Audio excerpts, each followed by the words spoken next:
Question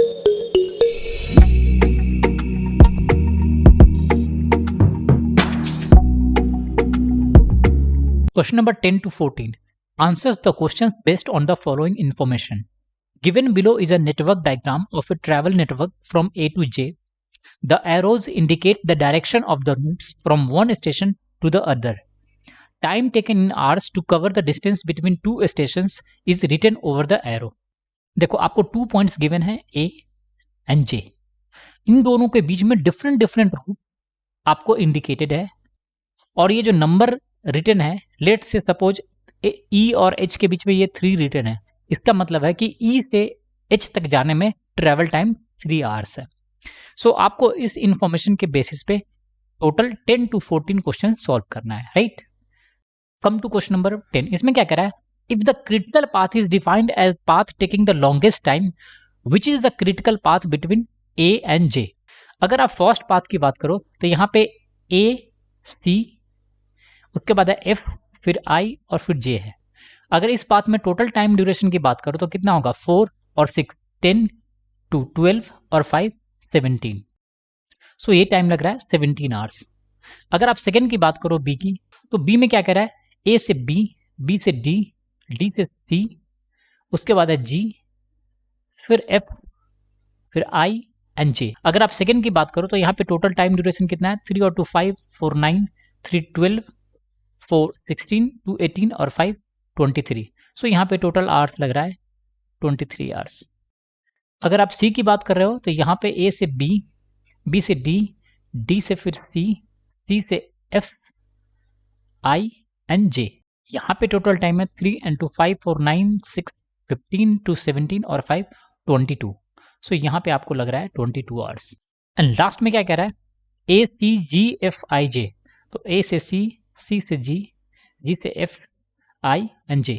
अगर इस time की बात करो तो ये 4 और 3 7 4 11 2 13 और 5 ये 18 आवर्स लग रहा है. तो यहाँ पे टोटल लॉन्गेस्ट पाथ कौन सा होगा? Option number B. Now come to question number 11. इसमें क्या कह रहा है? How many different routes are there for reaching J from A? Assume you can not revisit any station.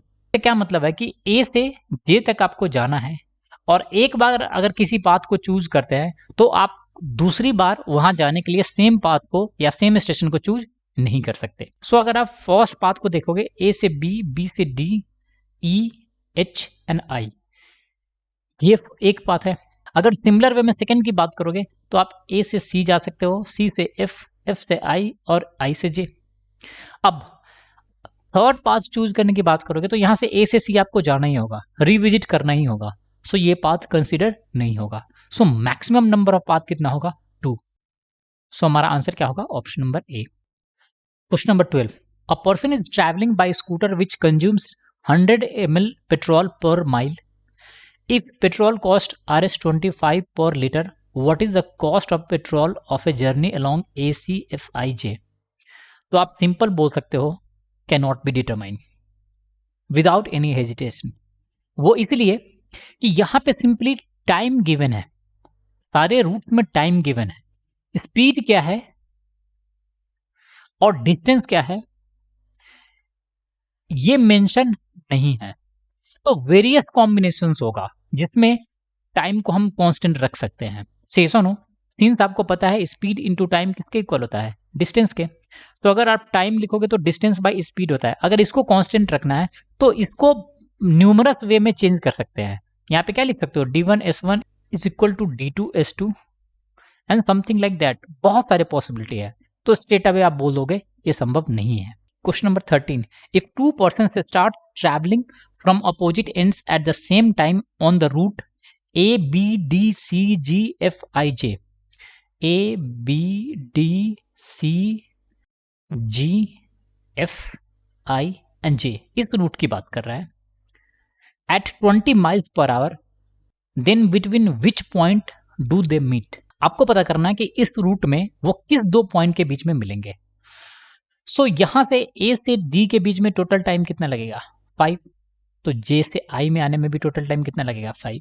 तो ये तो टाइम कैंसिल आउट हो गया. अब हम D पे पहुंच गए हैं इधर से A से और I पे पहुंच गए हैं J से. नाउ यहाँ पे 4 आवर्स है सी तक और यहाँ पे आई से एफ तक 2 आवर्स है, तो 2 और आवर्स में यहाँ पे मिडिल में कहीं पे होगा, सही सुनो। तब तक ये सी पे आ जाएगा 4 आवर्स में, सही सुनो। और उस केस में जो जे से बंदा आ रहा था वो एफ और जी के बीच में होगा, एग्जैक्ट मिडिल में। अभी 2 आवर्स का टाइम और बचा हुआ है, ठीक है। अब सी से जो बंदा आगे चलेगा वो टोटल टाइम जी तक आने में 3 आवर्स है, तो ये 2 आवर्स में 2/3 डिस्टेंस ट्रेवल करेगा, तो कहीं ना कहीं सी और जी के बीच में होगा। तब तक जो बंदा जे से आ रहा था वो जी पे पहुंच जाएगा। अब ये भी इधर मूव करना शुरू कर देगा सी की तरफ, और जो बंदा सी से जी की तरफ आ रहा है वो अभी भी सी और जी के बीच में ही होगा कहीं ना कहीं। तो ये दोनों कहाँ मिलेंगे? सी और जी के बीच में। सो हमारा आंसर कौन सा होगा? Option number D. Question number 14. If slack is defined as the difference of maximum and minimum possible time in which one can reach J from A, find the slack of the travel network. देखो आपको निकालना है difference. Difference कब होगा? जब आप एक lowest root को देखते हो और एक हाईएस्ट रूट को देखोगे। तो यहाँ पे हाईएस्ट रूट कितना था? 23 आवर्स, से सुनो। और मिनिमम कितना होगा? जब आप ए से बी जाओगे, बी से डी, डी से ई, ई से एच और आई से जे, तो यहाँ पे टाइम कितना लगेगा? 3 और 2 5, 2 7 और 3 10 और 10 और 1 11, तो 23 और -11, तो ये वैल्यू किसके इक्वल आएगा? 12 के इक्वल आएगा, से सुनो। सो हमारा आंसर कौन सा होगा? Option number C. So thanks for watching the video. If you like the video, do subscribe the channel and share the channel with your friends.